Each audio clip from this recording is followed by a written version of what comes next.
आई हा शब्द दोन अक्षरांचा असला तरी या एका शब्दात संपूर्ण विश्व सामावलं आहे। आई म्हणजे मायेचं प्रतीक, निस्वार्थ प्रेमाचा झरा। एखादी स्त्री जेव्हा अपत्यास जन्म देते त्यावेळी तिला मातृत्व प्राप्त होते आणि ती त्या अपत्याची आई बनते। आपल्या मुलांवर नितांत प्रेम करणारी, त्यांच्यासाठी अविरत कष्ट करणारी आणि कोणत्याही हेतूशिवाय त्यांचा सांभाळ करणारी देवतुल्य स्त्री म्हणजेच आई होय। अशाच एका आईबद्दल आम्ही तुम्हाला सांगणार आहोत। या आहेत स्वर्गीय कुसुम रमेश सानप। कॅन्सर सारख्या दुर्धर आजाराने 30 सप्टेंबर 2024 रोजी त्यांच्या वयाच्या 69व्या वर्षी मृत्यू झाला। आज त्या या जगात जरी नसल्या तरी त्यांच्या आठवणी मात्र कायमच त्यांच्या जीवाभावाच्या माणसांच्या स्मरणात आहेत। दिवस होता सोमवारचा, तारीख 3 ऑक्टोबर 1955। हिंदू पंचांगानुसार पितृपक्ष सुरू होता। नाशिक जिल्ह्यातील नांदगाव तालुक्यातल्या कासारी या तेव्हाच्या छोट्याशा खेडेगावात सखाराम काळू इप्पर व रावबाई यांना द्वितीय कन्यारत्न प्राप्त झाले। कमल उर्फ कुसुम त्यांचं नाव। थोरली बहीण सुलोचनाबाई, तसेच चुलत भावंड, आत्या, मामा, मावशा, चुलते अशा संपूर्ण गोतावळ्याशी हसत खेळत कुसुमबाईंचं बालपण गेलं। बालपण संपून तारुण्यात येताच तेव्हाच्या रीतिरिवाजाने कुसुमबाईंचा विवाह कल्याणच्या रमेश कारभारी सानप यांच्याशी लावून देण्यात आला। पती रमेश सानप यांच्याशी परिस्थितीने हलाखीचा परंतु समाधानाचा आणि सुखाचा संसार करीत असताना कुसुमबाईंना 2 पुत्ररत्न प्राप्त झाले। थोरला संतोष आणि धाकटा जयदीप। या दोघांनाही बालपणापासूनच पती रमेश कारभारी व कुसुमबाईंनी चांगली शिकवण दिली। मात्र 2002 साली पती रमेश कारभारी यांनी कुसुमबाईंच्या संसाराची साथ सोडली आणि ते स्वर्गवासी झाले। वडिलांचे छत्र हरपलं असलं तरी कुसुमबाईंनी आपल्या मुलांना जिजाऊप्रमाणे लढवय्य बनवला। मुलांमध्ये आत्मविश्वास भरून त्यांनी नवउमेदीने जगायला शिकवलं। आम्ही दोघं भाऊ आहे आणि जवळजवळ माझे वडील 2002 साली वारले आणि 2002 साली वारल्यानंतर आमचं लहानपण खूप त्रस्तमध्येच गेलं आहे। खूप त्रासात सगळ्या गेल्या दोघांचं पण। आणि त्याच्यानंतर वडील वारल्यानंतर आमच्यावरती छत्र जाया गेलं होतं। पण 2002ला आमच्या आईने आम्हाला खूप सांभाळलं आणि सांभाळून आम्हाला कर्तव्य कसं बजवायचं, कसं काम करायचं आणि कामात कसं मोठं व्हायचं हे तिने शिकवलं, खूप घडवलं। वडील वारल्यानंतर आमच्या मागे छत्र कोणाचं नव्हतं, पण आईने आम्हाला खूप सांभाळलं आणि सांभाळून मग आमचं त्यावेळेस वडील वारल्या त्यावेळेस मला वाटतं 20-22 वर्षात असेल मी। नंतर मग त्यावेळेस कामधंदा करून, नोकरी करून, व्यवसाय करत राहिलो आणि आईने खूप सांभाळलं। आणि वडील वारल्यानंतर आईचा पण आम्ही खूप सांभाळ केला। म्हणजे आईचा असा कुठला शब्द नसेल का तिने तो सांगितला आणि तो आम्ही पूर्ण केला नसेल। म्हणजे तिला काय खायचं लागलं, आजारी झाली, कुठं गावाला जायचं आहे किंवा तिला काहीही, म्हणजे घरात तिला काम करायचं आहे, तिला कुठले कपडे आवडले, तिला कुठली साडी आवडली, म्हणजे असं नसलं कुठली गोष्ट का तिने मागितली, तिने बोलली आणि तिचा शब्द पडून दिला। पुढील काही वर्षांतच धाकटा मुलगा जयदीपचा विवाह झाला। सुनेच्या रूपातच कुसुमबाईंना लेक मिळाली। या दोघींमध्येही सासू सुनाचं नाही तर माय लेकीचं नातं बनलं आणि नातं कोणतंही जरी असलं तरी त्यात राग आणि प्रेम हे दोन्ही आलेच।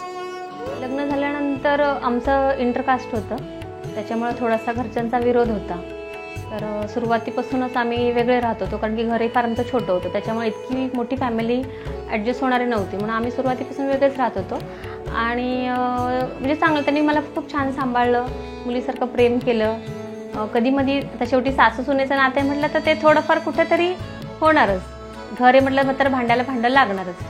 तर त्या कधीतरी माझ्यावर रुसायच्या, कधीतरी मी त्यांच्यावर रुसायची, पण मी त्यांना मुलीसारखं सांभाळलं। आणि त्यांचं म्हणजे डोळ्याचं ऑपरेशन म्हणा, कानाचं ऑपरेशन म्हणा किंवा काही त्यांच्या जे आजारी असायच्या तर मी त्यांना म्हणजे सांभाळायची, म्हणजे त्यांचं करायची। त्यांना काही जेवण खावण जे काही लागेल त्यांना, ज्या काही त्यांना हॉस्पिटलला नेणे, आणणे, करणं असं व्हायचं। म्हणजे मी त्या पण म्हणजे मला खूप जीव लावायच्या मुलीसारखं, म्हणजे खायला प्यायला कुठेही नेणं, काही असं म्हणजे काही असलं की मनातलं काही सांगणं, अशा म्हणजे त्या फार म्हणजे अशा पटकन एक्सप्रेस होत नव्हत्या, पण अशा रागवून बसायच्या। मग त्यांना आम्हाला नाही त्यांनी सांगितलं। आईने दिलेलं पाठबळ, शिकवण या जोरावर जयदीपने हळूहळू नोकरी व्यवसायात चांगलं यश मिळवलं। पुढे जयदीप यांना 2 अनमोल असे कन्यारत्न प्राप्त झाले आणि कुसुमबाई आजी झाल्या। अवंतिका आणि सई सोबत खेळता खेळता कधी दिवस निघून जाई याचेही भान कुसुमबाईंना नसायचे। लहान नात सई म्हणजे त्यांची लहान मैत्रीणच। दर टाईमला भांडण व्हायची सिरियल बघायवरून किंवा रिमोट वगैरे घेतला तर मग तिला दुसरी सिरियल बघायची असायची आणि मला दुसरी सिरियल बघायची असायची। परत काय काय ते मला खायला वगैरे द्यायची, मला भूक लागली तर मला काय काय बनवून द्यायची। परत हां, तिची आणि माझी आवडती मॅगी होती. आम्ही दर संडेला मॅगी करून खायचो आणि अजून अशी भांडणं वगैरे व्हायची. मला आणून द्यायची आणि मी मॅगी बनवायची. तिला मॅगी खूप आवडायची. मग आम्ही पप्पा, मम्मी आणि दीदीपासून मॅगी खायचो, लपून लपून खायचो. पण मग तिला चिप्स वगैरे सुद्धा आवडायचे. मग चिप्स खायचो, आईस्क्रीम खायचो. असं आम्ही भांडायचो वगैरे, छोट्या पण कुठल्याही गोष्टीवरून भांडायचो. तिला फोटो बघण्याची खूप हौस होती. म्हणजे कुठलाही फोटो जर बघायचा असेल तर ती मला बोलायची की फोटो दाखव. कॉल वगैरेवर बोलायची. बड्डेला मला सारखी पैसे द्यायची. म्हणजे भरपूर असं काय.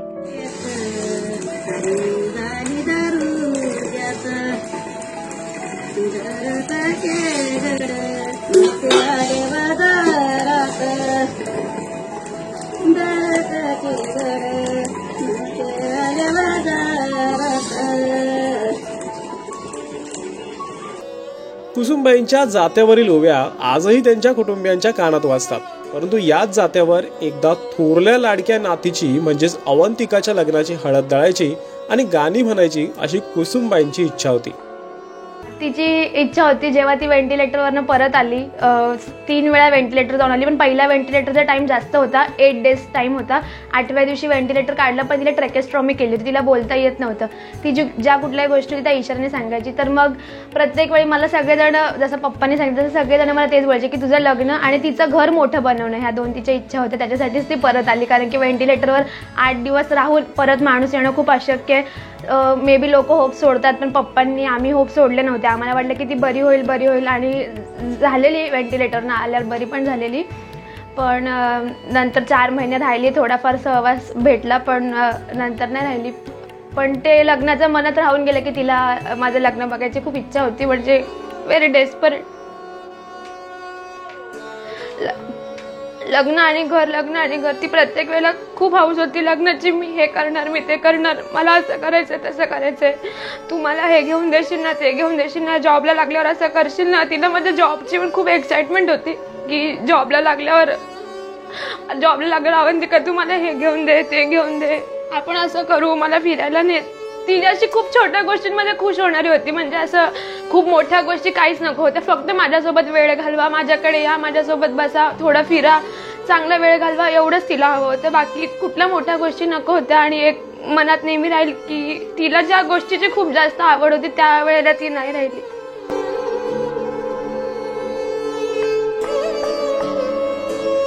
थोरला मुलगा संतोष आणि धाकटा मुलगा जयदीपच्या कुटुंबाव्यतिरिक्त कुसुमबाईंचं भलं मोठं कुटुंब ठिकठिकाणी वास्तव्यास होतं.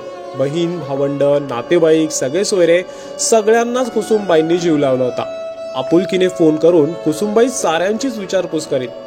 वाढत्या वयानुसार कुसुमबाईंना आजार पण जडू लागले. अंधुक दिसत असल्यानं आजाराचं निदान केलं असता त्यांना ब्रेन ट्यूमर असल्याचा निष्पन्न झाला.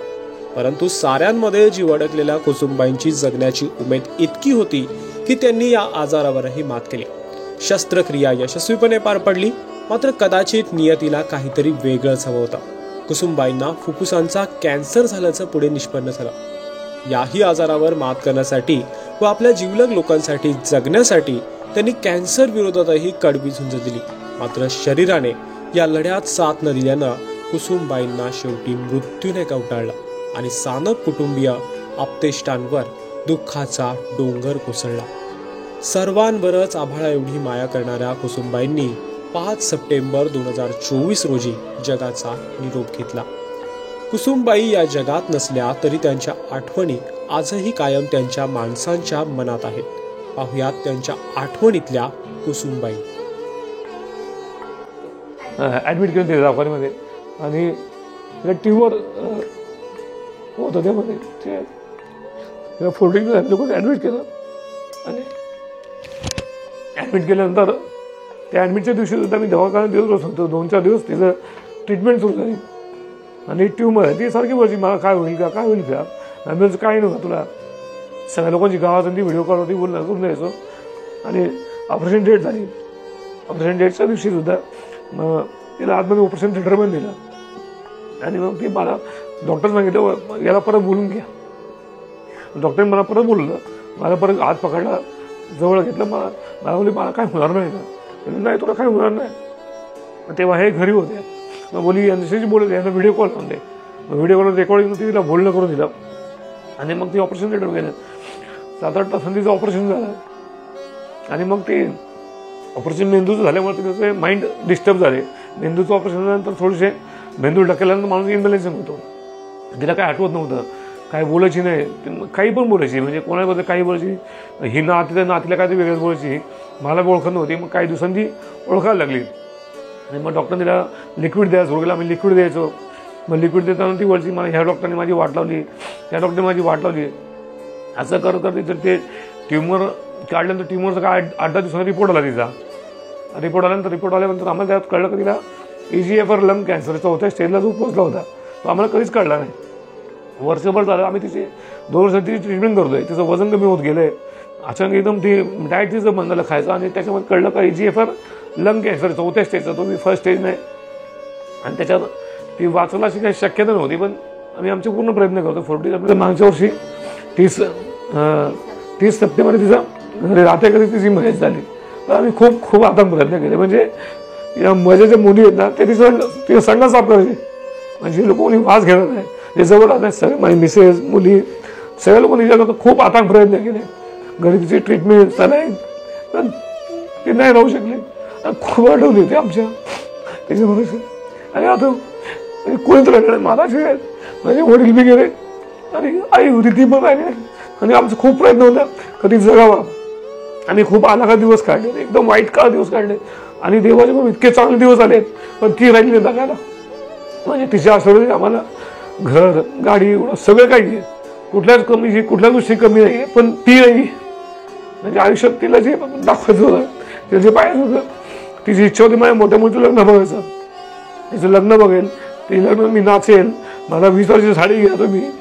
तिची बहीण एक मनोटा राहते आमची मावशी, तिच्यामध्ये तिचा प्रचंड जीव होता. मावशी नंतर आमचे मावस भाऊ आहेत, भाऊ राजू सुरेश, त्याच्या सुना, माझी मावस बहीण एक. त्यांच्यामध्ये खूप अतिशय जीव तिचा, कारण माझ्या आजी आजोबा सांभाळ सगळं त्यांनीच केला. त्यांना कुठला भाऊ नव्हता, म्हणून आमचे काका माझे भाऊ हे सगळे तिचे सांभाळ करायचे आणि आमचं जाणं येणं कायम तिचं. आणि मग माझी जे औरंगला काकू आहे, औरंगला आणि कल्याणची काकू, या दोघींमध्ये पण तिचा खूप जीव होता. तिला कंटिन्यू काही झालं का उठसूट त्यांना ती फोन करायची आणि फोनवरती काय घडलं काय नाही झालं या सगळ्या गोष्टी ती सांगत राहायचे. खूप काय आठवणी माझ्या लग्नाच्या आठवणी, माझ्या मुलींच्या आठवणी, माझ्या वाढदिवसाच्या आठवणी. माझा वाढदिवस मला दर वाढदिवस मला 1000 रुपये ती द्यायची, कपडे घ्यायला, हे कपडे घे. अवंतिकाचा वाढदिवस ते कपडे घ्यायला द्यायची. आणि तिला मग काही लागो, तिला घरात AC लागला, AC पाहिजे तर मी लगेच AC लावून दिला. ती बोली AC नाही पाहिजे, गरम मला त्रास होतो काढून टाक. TV घरात TV पाहिजे, हा पाहिजे. मग तिला कुठल्याच गोष्टी आम्ही म्हणजे आमच्याकडून तरी कमी होऊन नाही दिला. सगळ्या गोष्टीचा पूर्ण प्रयत्न केला आणि असं वाटतं ती खूप वर्ष जगल, माझ्या मुलीचं लग्न बघेल, नातवंड बघेल, पण तिच्या ते नशिबात नव्हतं आणि शेवटी तिचा दुर्दैवी मृत्यू झाला. आणि 30 सप्टेंबर तिचं वर्ष श्राद्ध आहे.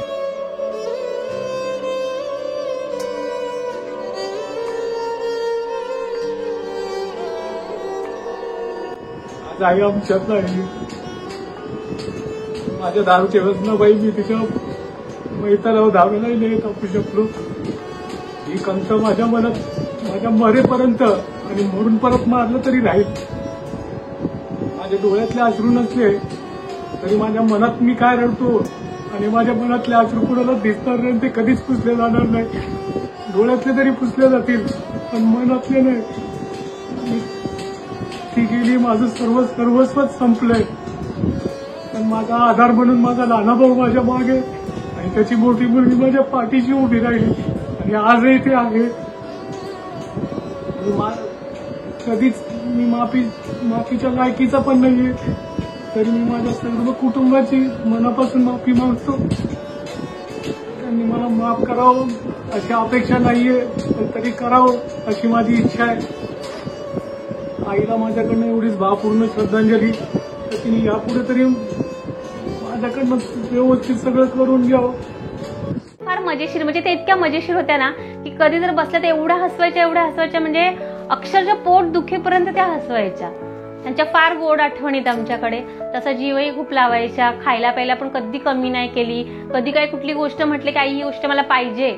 मला एक आठवण्याची आठवते की मी त्यांना एकदा हट्ट केलाय की आई मला ना असं मोठे पातील, म्हणजे त्या बघायच्या ना की मी कोणाचं पण मागून वगैरे आणायची, तर मला बाजारात स्वतः घेऊन गेल्या. ते पातीला मला घेऊन दिलं की आता तू त्याच्याकडे मागायचं नाही, हे पातीला कायम माझी आठवण म्हणून तुझ्याजवळ ठेवायचं. ते पातीला अजूनही माझ्याकडे, म्हणजे त्यांनी ते व्हायच्या 1-2-3 वर्ष अगोदर मला ते घेऊन दिलं होतं. ते खूप छान होतं स्वभावाला. आणि जरी आम्ही सासूसुनांचं थोडेफार जरी हे असलं पण तरी पण मी त्यांना कधीही कुठली गोष्ट सोडून खाल्ली नाही. म्हणजे माझ्या घरात जे काही पहिला कुठलाही चांगला पदार्थ बनला की मी स्वतः खात नव्हते, पण आधी गरम गरम त्यांना कारण की मला माहिती होतं की त्यांना थालीपीठं म्हणू नका, इडली म्हणू नका, अनारसे म्हणू नका, म्हणजे त्यांच्या काही केलं ना की पहिले मी मुलींना त्यांच्याकडे हट्टाने पाठवायची, किंवा मुली नसल्या तर मग ह्यांना सांगायची बाबा पहिले देऊन या. आमचं कसं म्हणजे नातं ते छान होतं.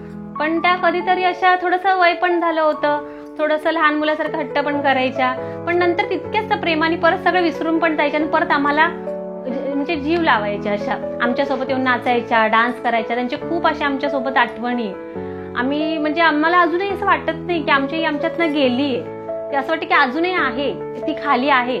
म्हणजे पण तिकडे ना असं गेलं ना की त्यांच्या घरी गेलं ना की मग नाही पाय वळत की त्या नाही येत त्या घरामध्ये, किंवा त्यांना कधी कधी काय व्हायचं, आम्ही नाही गेलो ना की त्या स्वतः एवढे पाय दुखायचे, गुडघे दुखायचे, तरी पण त्या यायच्या की अगं माझे खूप गुडघे दुखतात, मला चढताच येत नाही. मी म्हणजे तुम्ही नका येऊ, आम्ही येत जाऊ, आम्हाला फोन करत जा म्हणून. त्यांना आम्ही कधीच म्हणजे म्हणजे आमच्या शेवटच्या श्वासापर्यंत तरी आम्ही त्यांना कधीच नाही विसरू शकत. अगदी म्हणजे त्या खूप गोड होत्या, स्वभाव पण खूप गोड. आणि म्हणजे कधी त्यांनी ना असं कोणाला दुखवलं नाही, सगळ्यांशी प्रेमाने वागल्या. आणि सगळ्यांना म्हणजे कुठेही गेलं तरी सगळ्यांची प्रेमाने चौकशी करणार. इव्हन माझी आई जी आहे ना तिचं माझ्यासोबत कमी पण तिच्यासोबत जास्त जमायचं. माझी आई नेहमी ना तिचं म्हणे नाही बाई आले की पहिले जायच्या की नाही मी पहिले बाईला भेटून येते. म्हणजे अगदी त्यांचं वेणीचं नातं नव्हतं, अगदी मैत्रिणीचं घट्ट नातं होतं. त्यांना आम्ही कधीच नाही म्हणजे की काय आमच्यात असं पटकन 2 वर्षात काय घडून गेलं हे, आणि ती व्यक्ती असं वाटत नाही की आमच्यात नाहीये, असं वाटतं अजूनही ती आहे आमच्यासाठी, कुठेतरी आहे. त्यांना माझ्याकडून मी इतकंच म्हणून की माझी भावपूर्ण श्रद्धांजली, आणि पुन्हा माझ्या लेकीच्याच पोटी पुन्हा जन्म घ्यावा अशी माझी इच्छा आहे. माझं नाव सुल्याबाई, मी कमतची एकुलती एक बहीण होते. आमचं माहेर कासारी होतं. आम्हाला भाऊ पण नव्हता, आम्ही दोघीच होतो. पण आम्ही एकमेकीला कधी भांडलो नाही, कधी बोललो नाही. मी कामाला पुढे पुढे लाडाकोडानं घेऊन फिरले असेल, पाठशी लावला असेल, रानात न्यायचं असलं तरी पाठशी, दळगाव न्यायचं असलं तरी पाठशी, पुढे जरी न्यायचं असलं तर माझ्या संगत राहायची. मी तिला कधी अंतर दिला नाही, तिला कधी टाकलं नाही. मी जर जायचे असले तर तिला इतका आनंद होता की माझी अक्का येणारी सगळ्या चाळीतल्या बाहेर सांगत होती का माझी बहीण यायची आज मनमाडवरून, तिला इतका आनंद होईल. मी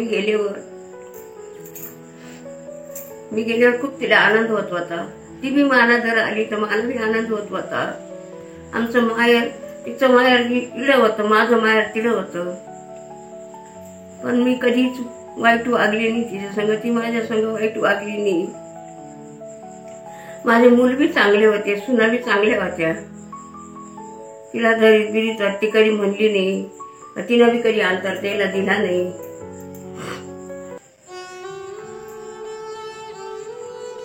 मी बी कधी दिला नाही. माझी बहीण नव्हती, ती माझी मुलगी होती. तिचे आई बाप मरून गेले तशी माझी मुलगीच झाली. तिचा बाप मला सांगून गेला कमा बाई अक्का तू माझ्या बहिणीला पुरीला सांभाळ, तिला फक्त 20 रुपये द्यायला. तेव्हा स्वस्तही होती, ती काही महागाई नव्हती. फक्त काही नको द्यायचं, तिला तेवढीच आशा आहे 20 रुपयाची. तर तिला 20 रुपये दिले का खुश होऊन जातो. माझ्या बहिणीने खूप टाइम काढले, खूप अवकाळा काढल्या. तिची खाण्या प्यायचे दिवस आले, तिला देवानी खाऊ दिलं नाही. ती घर भरणीला आली, तिला किती आनंद झाला. बाई तू खूप घर मोठं बांधलं, मी उन्हाळ्यात येईल, इकडे राहील. माझी बहीण पाहायला पण राहिली नाही घर.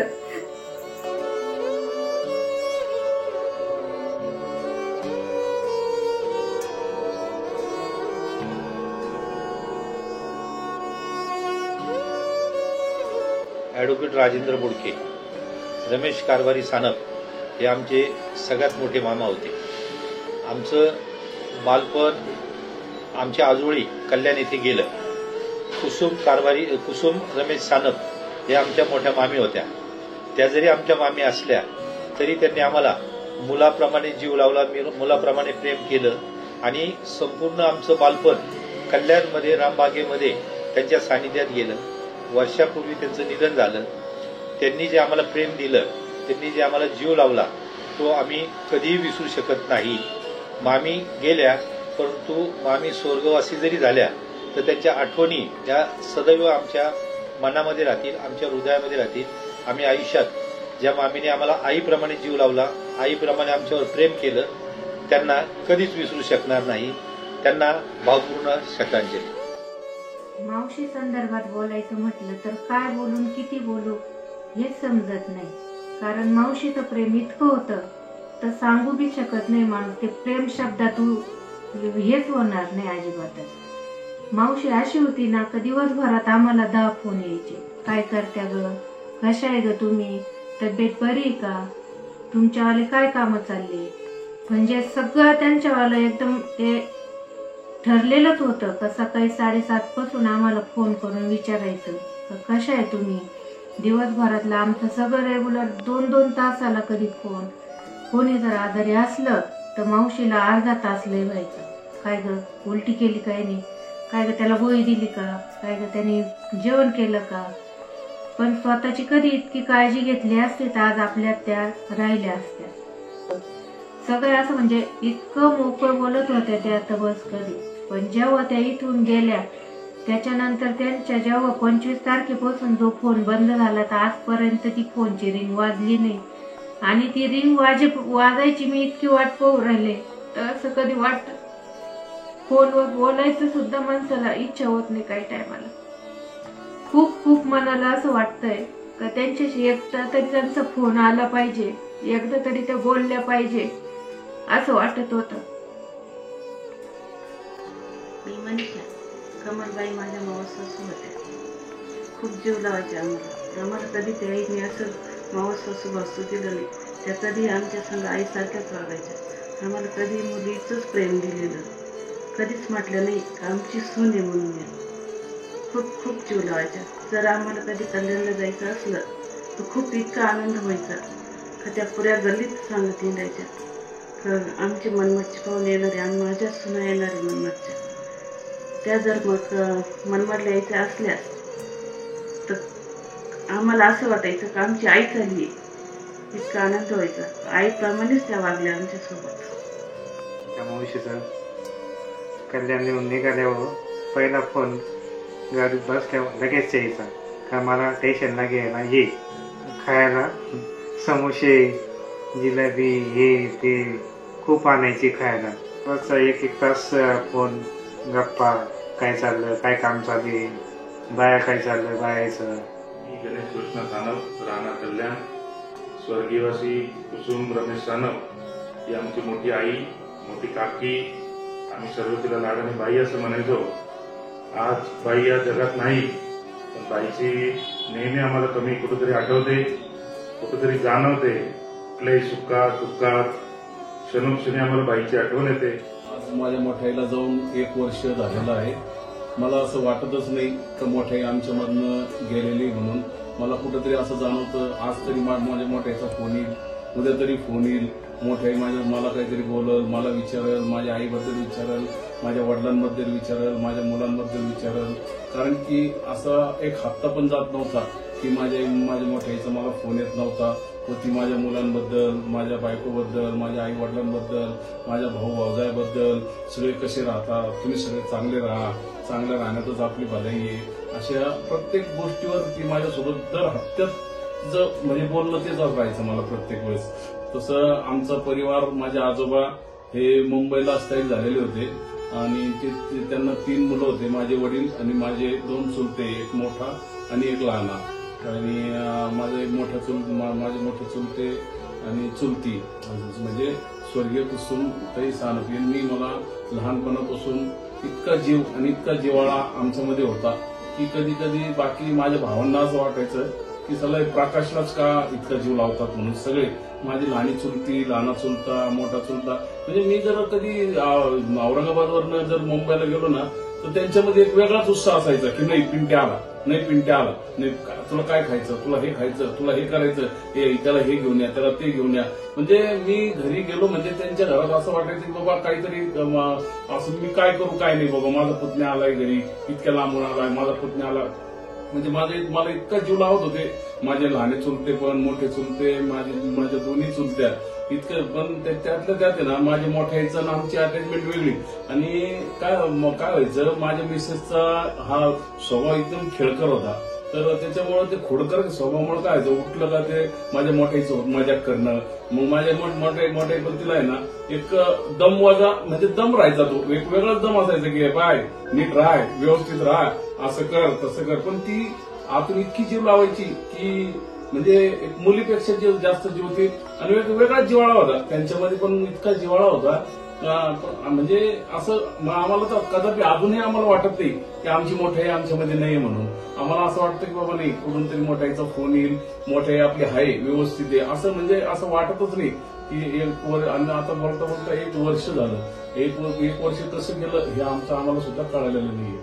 मोठ्या आईला जाऊन 1 वर्ष झालं, पण असं वाटत नाही की मोठी आई आमच्यामधून गेली म्हणून. आजही त्या आजूबाजूला असल्याचे किंवा आपल्याला काय जे मार्गदर्शन त्यांनी आतापर्यंत केलेले आणि त्यांचं जे व्यक्तिमत्व होतं ते इतकं छान प्रेमळ स्वभाव, त्यांच्यासारखा स्वभाव म्हणजे आतापर्यंत मी कधी कुणाचा बघितला नाही. खूप छान स्वभाव, माझ्या की स्वभाव होता. मी सासू असून सुद्धा त्यांच्यासोबत एक मैत्रिणीसारखं वागणं माझं त्यांच्यासोबत होतं. मी कधीही बोलले, त्यांना कधी माझा राग आला नाही. मी कोणत्याही गोष्टीची त्यांना मजा केली असेल तर त्यांनी कधीच मनाला लावून घेतली नाही. उलट त्यांनी मला 2 गोष्टी छान शिकवल्या पण. आणि कसं एक प्रेम काय असतं हे त्यांच्याकडून शिकवलं. त्यांनी आमच्या सोबतचा जो सहवास आम्हाला दिला होता, आमची ट्रिप निघाली होती माहूरला, ते आमच्या सोबत आल्या, तो आनंदाचा क्षण आम्ही कधीच विसरू शकत नाही. त्यांनी आमच्यासोबत ते 2-3 दिवस असे घालवले.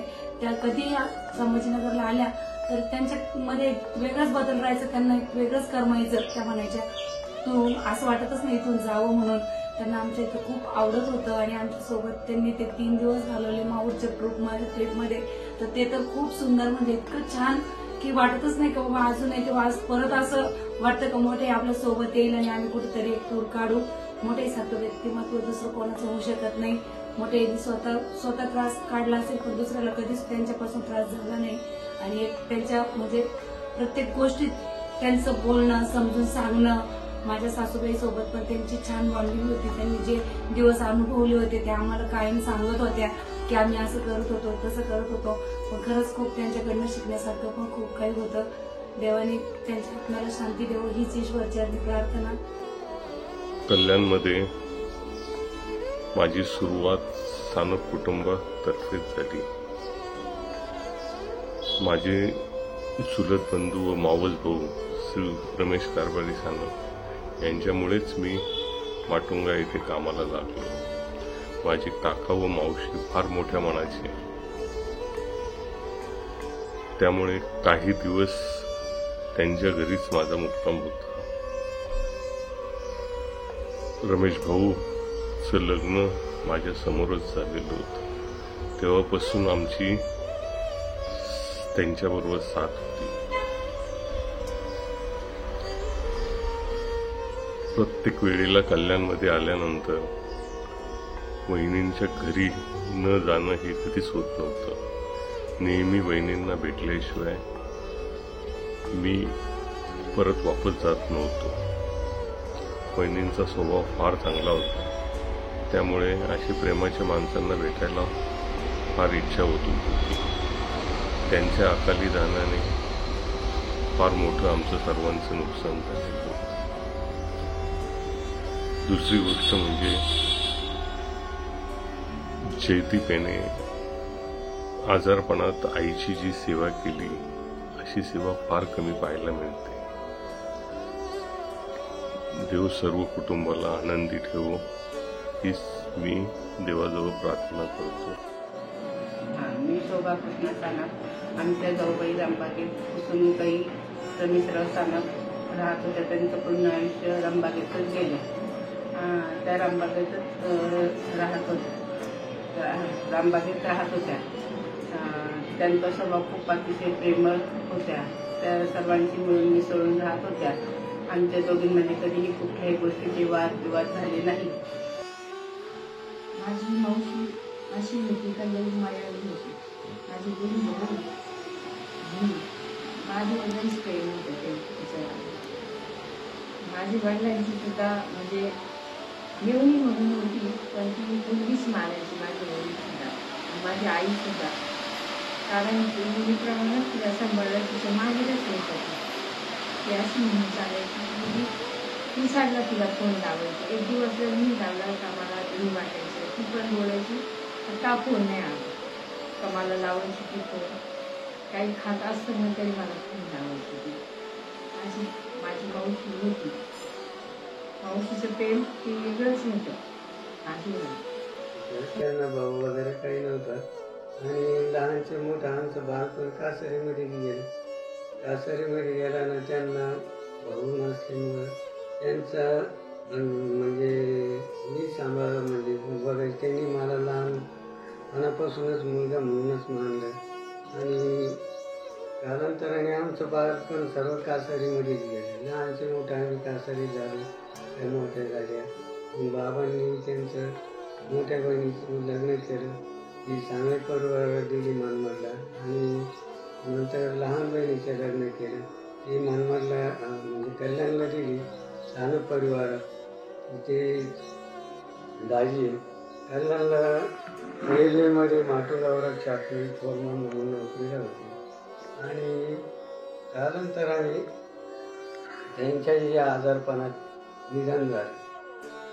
त्यांचंही आजारपणात निधन झाल्यानंतर मग ते बहिणीवर मुलावरचं आणि आई बहिणीचं छत्र हरपलं आणि सर्व जबाबदारी आमच्या कामावर आली आणि ती जबाबदारी पेलवायचं काम तिने केलं आणि आपले दोन मुलं जयदीप आणि संतोष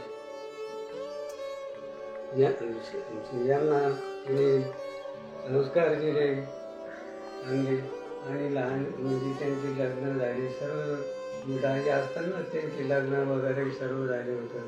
त्यांना दोन्हींनाही मुलं बाळं झाली. सर्व व्यवस्थित चाललं त्यांचा प्रपंच. आणि काही दिवसानंतर बहीण जी आजारी पडली अचानक आणि तिच्या कल्याणमध्ये हॉस्पिटलमध्ये तिला 2 महिने मुलांनी तिची भरपूर सेवा केली. 15-20 लाख रुपये लावले. मी मनोहर रघुनाथ बोडके, पत्रकार, दैनिक लोकमत. आमचे मामा रमेश कारभारी सानप आणि त्यांच्या पत्नी कुसुम सानप यांचं 1 वर्षापूर्वी निधन झालं. त्यांच्या आठवणी कधीही विसरता येणार नाही, कारण आमचं संपूर्ण बालपण एक कल्याणमध्ये गेलं. कल्याणमध्ये गेल्यानंतर अगदी आम्हाला त्यांनी कुटुंबातला असल्यासारखं आम्हाला जीव लावलं. ज्यावेळेस आम्ही कल्याणवरून पुन्हा मनमाडला जायचो, मनमाडला गेल्यानंतर परत आम्हाला त्या मामा मामींची ओढ असायची आणि त्यांच्या आठवणी आम्ही कधीही आयुष्यात विसरणार नाही, कारण की त्या मामी जरी असल्या तरी आमच्या आई समान होते. नमस्कार, मैं बबन सानप इंदौर से अपनी बहन कमाबाई रमेश सानप उनकी वर्ष श्राद्ध पर भावपूर्ण श्रद्धांजलि अर्पित करता हूँ. उनके हंसी, उनकी स्नेह और उनके परिवार के लिए खुशी, प्रेम, सब यादें हमेशा की हमारे दिल में जीवित रहेगी. भगवान से यही प्रार्थना है कि उनकी आत्मा को शांति प्राप्त हो. कमाबाई, आप हमेशा हमारे दिल में जिंदा रहेगी. मी अशोक कारभारी सानप, संभाजीनगर येथे आलो. माझी भावजई मला आईसारखं वाटते, परंतु तिने कधीही गेलो तिच्याकडं तर तिने मला वाईट शब्द वापरले नाही. मग मी तुला काही बोललो नाही. हमेशा वारंवार मी औरंगाबादवरनं जात होतो कल्याणला. कल्याणमध्ये माझी भावजई राहते. तिला ईश्वरच्या प्रयत्न करतो की त्यांना सुखाचं ठोक. मी अंजना अशोक सानप, संभाजीनगर. माझी मोठी जाऊबाई कुसुम रमेश सानप यांचे 1 वर्षापूर्वी निधन झाले. त्यांना 1 वर्ष पूर्ण होत आहे. त्यांच्या आत्म्याला देव शांती देव हीच ईश्वरचरणी प्रार्थना करते. त्यांना 2 मुलं आहेत, संतोष आणि जयदीप. 3 नाते आहेत, अवंतिका, सई आणि स्वरा. यांनी खूप सेवा केली, पण बाईला असा आधार पाठवला की तो आधार त्या बाईला घेऊनच गेला. आणि तरी पण आजही माझ्या डोळ्यासमोर माझी बाई हसत चेहऱ्याने दिसते. माझ्या बाईला भावपूर्ण श्रद्धांजली. माझी बाई. नमस्कार, मी समृद्धी गणेश सानप. कुसुम सानप ही माझी आजी होती. ती आम्हाला खूप प्रेम द्यायची, खूप जीव लावलाय तिने आम्हाला. आमच्याकडे लक्ष दिलंय. मी त्यांच्या घरी जायची तेव्हा मला बैठकीला सोडायची, घ्यायला यायची, आम्हाला खाऊसाठी पैसे द्यायची. आज तिचं वर्ष श्राद्ध आहे. माझ्याकडनं तिला खूप खूप भावपूर्ण श्रद्धांजली. मिस यू बाई आजी. भावपूर्ण श्रद्धांजली. मुलगा श्री संतोष कुसुम रमेश सानप, मुलगा श्री जयदीप कुसुम रमेश सानप, सुनबाई सौ सुनीता जयदीप सानप, नात कुमारी अवंतिका आणि साई. माहेरचे नातेवाईक: वडील सखाराम काळू इप्पर, आई राऊबाई सखाराम इप्पर, बहीण सुलोचना दत्तू सांगळे, मंदाताई शंकर कातकडे, राजू सुलोचना सांगळे, सुरेखा राजू सांगळे, कुमार रोहित आकाश कांचन सुरेखा राजू सांगळे, सुरेश सुलोचना दत्तू सांगळे, मनीषा सुरेश सांगळे, कल्याणी दीक्षा अंकिता मनीष सुरेश सांगळे. चुलते: बकाजी नागोजी इप्पर, बारकू नागोजी इप्पर, चंद्रकांत नागोजी इप्पर, बाळू नागोजी इप्पर. चुलत भाऊ: माणिक बकाजी इप्पर, माधव बकाजी इप्पर, दत्तू बारकू इप्पर, मारुती बारकू इप्पर, गोरख चंद्रभान इप्पर, संतोष चंद्रभान इप्पर, मच्छिंद्र बाळू इप्पर. चुलत बहिणी: विमल शरद साबळे, ताराबाई प्रकाश आव्हाड, हिराबाई संजय बोडखे, मीराबाई गंगाधर दराडे, सुनीता राजेंद्र बुरकुल, मनीषा शांताराम नागरे, सविता भागवत नागरे, शैला तुषार शिंत्रे. आत्या: लक्ष्मी तुकाराम सानप, लहानबाई काळू इप्पर.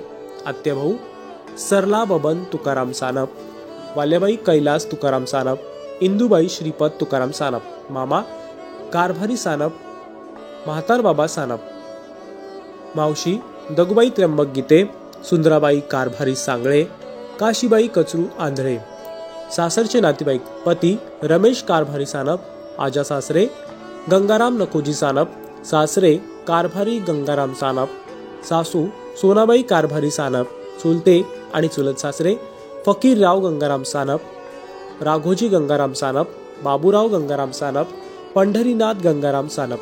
भाऊदीर: अशोक कारभारी सानप, जाऊबाई अंजना अशोक सानप, भाऊ दीर कृष्णा कारभारी सानप, जाऊबाई शोभा कृष्णा सानप, बहीण ननंद पार्वतीबाई मधुकर बोडखे. मामा: भालाजी दाजीबा ताठे, जयराम दाजीबा ताठे. मावशी: सकुबाई महादू सांगळे, बेनुबाई बाबूराव सानप. वंदना ओंकार बाबूराव सानप, बेविताई कैलास बाबूराव सानप, सुनीता गणेश बाबूराव सानप, नलिनी रवींद्र बाबूराव सानप, शशिकला सुरेश फकीरराव सानप, पुष्पा चंद्रकांत फकीरराव सानप, प्रमिला फकीरराव सानप, मंगला नरेंद्र पंढरीनाथ सानप, रंजना सुभाष बाबूराव सानप, कमळाबाई बाबूराव सानप, शंकर बाबूराव सानप, बाबूराव महादू सानप, ठकुबाई शांताराम कातकडे, सुलोचना बाबूराव उगलमोगले, शकुंतला नामदेव दराडे. भाचे भाची दौंड: अनिता राजेंद्र मधुकर बोडखे, सुरेखा मनोहर मधुकर बोडखे, ज्योती कैलास मधुकर बोडखे, अनिता शहाजी आव्हाड. तृप्ती प्रकाश अशोक सानप, शिवराज रेखा प्रकाश सानप, अभिषेक रेखा प्रकाश सानप. अनिता विजय अशोक सानप, श्रीराज अनिता अजय सानप, अक्षित अनिता अजय सानप, संगीता दिलीप हरिश्चंद्र कुटे, आरती दीपक संगीता दिलीप कुटे, रीना रोहित संगीता दिलीप कुटे. सुनीता वैभव विजयराव कातकडे, चैत्राली ऐश्वर्या सुनीता वैभव कातकडे, मनीषा राहुल कृष्णा सानप, स्नेहा मनीषा राहुल सानप, दीप्ती विनायक कृष्णा सानप, अद्विक दीप्ती विनायक सानप, तन्विक दीप्ती विनायक सानप, प्रियंका गणेश कृष्णा सानप, श्रिया प्रियंका गणेश सानप, समृद्धी प्रियंका गणेश सानप. कुणाचीही नावे चुकून राहिली असल्यास क्षमस्व.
शोधू कुठे तुला